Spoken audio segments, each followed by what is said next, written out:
Oke, teman-teman ya, karena respon dari teman-teman bagus pada saat video latihan soal akuntansi perpajakan part 1 kemarin ya, banyak yang suka ternyata, banyak yang nonton, dan bahkan ada yang request untuk lanjut part 2. Oke, sekarang kita akan lanjut ke yang part 2 ya. Di sini sudah ada lagi study case dari sebuah perusahaan dengan 5 transaksi ya di sini ya.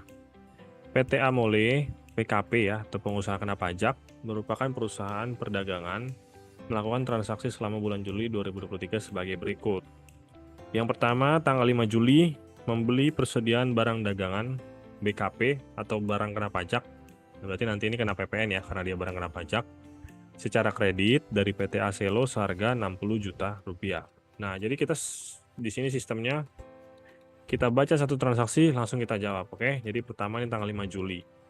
Dia membeli persediaan barang dagangan secara kredit 60 juta. Maka kita hitung dulu PPN-nya.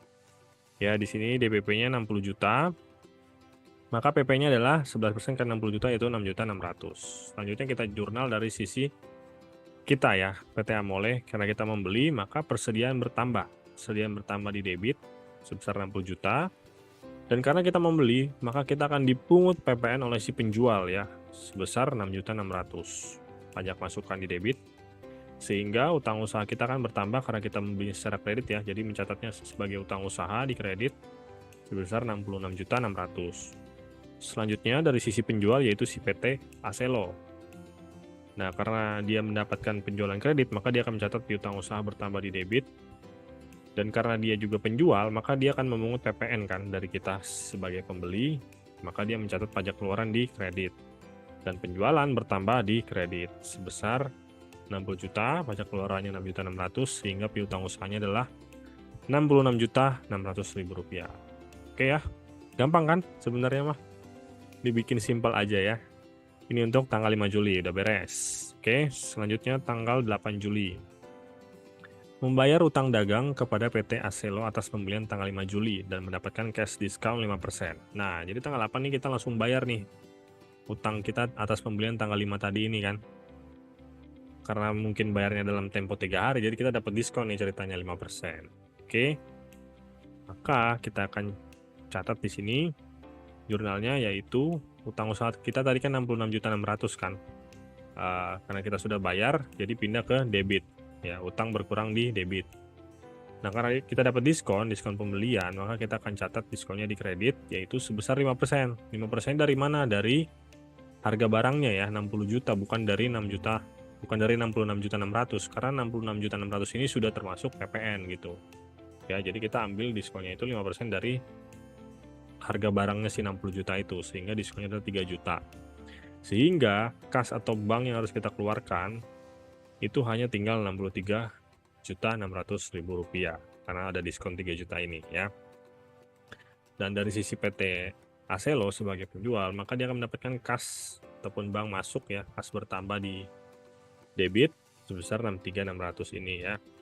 Dan diskon penjualannya dia catat di debit juga sebesar 3 juta, dan piutang usahanya berkurang kan, jadi pindah ke kredit sebesar 66.600.000 rupiah. Oke, tanggal 8 juga sudah beres. Kita lanjut ke tanggal 11 Juli. Menyewa 2 unit mobil dari PT Renco selama 3 hari sebesar 5 juta dibayar tunai. Nah, berarti kalau kita di sini sewa mobil ya, ini kaitannya dengan tetap ada PPN-nya juga ya. Sewa kendaraan tetap dikenakan PPN 11%, dan juga ada satu lagi tuh, PPH yang dipotong. Apa itu teman-teman? PPH atas sewa kendaraan apa ayo? Yap, benar banget. PPH 23 ya. Maka kita hitung dulu di sini pajaknya ya. Pertama nilai sewa 5 juta, lalu PPH 23-nya adalah 2% dikali dengan 5 juta, yaitu 100.000 rupiah. Dan PPN-nya seperti biasa 11% kali 5 juta, yaitu 550.000 rupiah. Sudah dapat nih pajaknya berapa aja, kita sekarang bikin jurnalnya. Dari sisi kita dulu ya, PT Amole. Nah, karena kita membeli sewa kendaraan istilahnya gitu kan, maka kita akan mencatat beban ya, beban bertambah di debit, beban sewa sebesar 5 juta.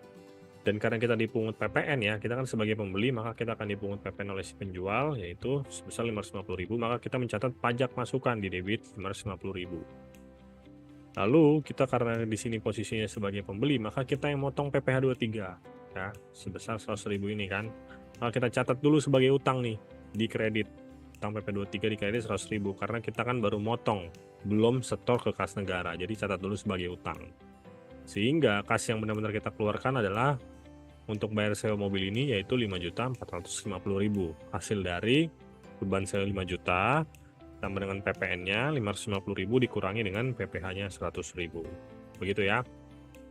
Selanjutnya dari sisi penjualnya, penjual sewa ini ya, si PT Renco.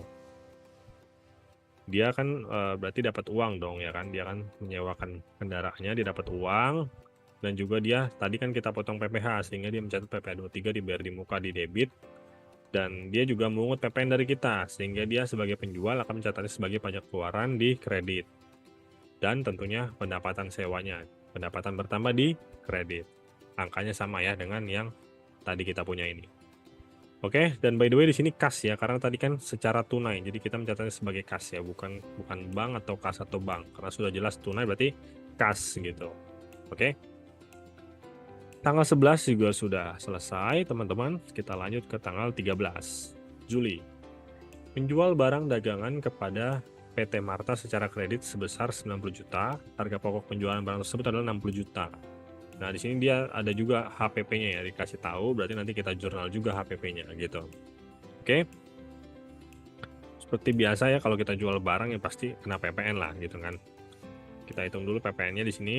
Tapi kita juga catat dulu HPP-nya, HPP 60 juta, lalu DPP-nya yaitu penjualannya 90 juta ya, sehingga PP-nya adalah 9.900.000. Nah, jurnalnya kita sebagai penjual di sini sekarang posisinya, maka dan karena secara kredit ya, secara kredit maka catatannya kita piutang ya, piutang usaha bertambah di debit. Lalu kita juga sebagai penjual memungut PPN sehingga kita mencatat pajak keluaran di kredit dan penjualan bertambah di kredit. Penjualannya 90 juta, PPN-nya 11%, yaitu 9.900.000, sehingga piutang usahanya adalah 99.900.000 rupiah. Jangan lupa, karena di sini diketahui harga pokok penjualannya, maka kita jurnal juga ya. HPP-nya di debit sebesar 60 juta, dan persediaan kita berkurang, karena sudah kita jual kan. Persediaan berkurang di kredit sebesar 60 juta. Selanjutnya dari sisi PT Marta sebagai pembeli. Nah, dia persediaannya bertambah ya, karena dia beli barang kan, dia persediaan bertambah 90 juta. Dia juga tadi kita pungut PPN, maka dia mencatat pajak masukan di debit 9.900.000 dan utang usahanya bertambah karena dia belinya secara kredit kan. Utang usaha bertambah di kredit 99.900.000 rupiah. Oke, sudah rapi juga. Tanggal 13 Juli, gampang kan? Selanjutnya kita yang terakhir nih, udah transaksi terakhir aja ya, yang kelima yaitu tanggal 17 Juli. Menerima retur atas penjualan barang dagangan kepada PT Marta seharga 45 juta. Oh, ternyata dari penjualan tanggal 13 Juli ini ada retur. Ya, si PT Marta ini melakukan retur kepada kita nih. Dibalikin barangnya seharga 45 juta. Oke. Berarti pencatatannya adalah dari sisi kita dulu ya. Sebenarnya sama aja dengan pencatatan tadi saat melakukan penjualan. Hanya tinggal dibalik, yang tadinya di debit jadi ke kredit, yang tadinya ke kredit di kredit jadi ke debit gitu ya. Jadi kita catat tadi kan penjualan kan di kredit. Nah, karena di retur, maka kita mencatatnya sebagai retur penjualan di debit. Sebesar berapa? 45 juta ya. Lalu jangan lupa tadi pajak keluaran yang tadinya di kredit, maka sekarang jadi pindah ke debit ya. Sebesar 11% dari 45 juta ini, yaitu 4.950.000. Nah, piutang usaha yang tadinya bertambah sekarang jadi berkurang kan, karena barangnya sudah dikembalikan ya, di retur gitu. Jadi pindah ke kredit 49.950.000. Jangan lupa HPP dan persediaan juga dicatat. Tinggal dibalik, tadi kan persediaannya berkurang. Sekarang kan udah dibalikin nih, udah diretur. Jadi bertambah lagi persediaan buat kita kan, 30 juta. Dan HPP-nya di kredit 30 juta. Pertanyaannya 30 juta ini dari mana? Nah, kita main angka aja di sini teman-teman ya. Yang diretur itu adalah senilai 45 juta. Ya kan? Logikanya tadi kita jual 90 juta, itu HPP 60 juta. Nah, ini kan yang diretur 45 juta, setengahnya dari 90 juta. Ya berarti HPP-nya juga setengahnya, yaitu 30 juta. Atau bisa juga kita lihat dari persentase keuntungannya, gitu ya. HPP 60 juta kan. Kita jual 90 juta, berarti kan keuntungannya 50%, gitu logikanya kan. Maka di sini kita tinggal bikin rumus saja 100 per 150 ya, karena tadi keuntungan 50%. dikali dengan 45 juta. Sehingga kita bisa nemu ternyata dari retur 45 juta ini, HPP-nya itu 30 juta. Gitu, oke? Nah, selanjutnya dari sisi si PT Marta, karena dia sudah balikin barangnya gitu ya, dia yang melakukan retur, maka utang usahanya jadi berkurang ya, sebesar 49.950.000 karena termasuk PPN ini kan. Nah, pajak masukannya juga jadi berkurang dong. Tadinya di debit, sekarang jadi pindah ke kredit. 4.950.000 dan persediaannya juga yang tadinya bertambah dia beli, tapi sekarang dia retur kan jadi berkurang lagi. Pindah ke kredit sebesar 45 juta.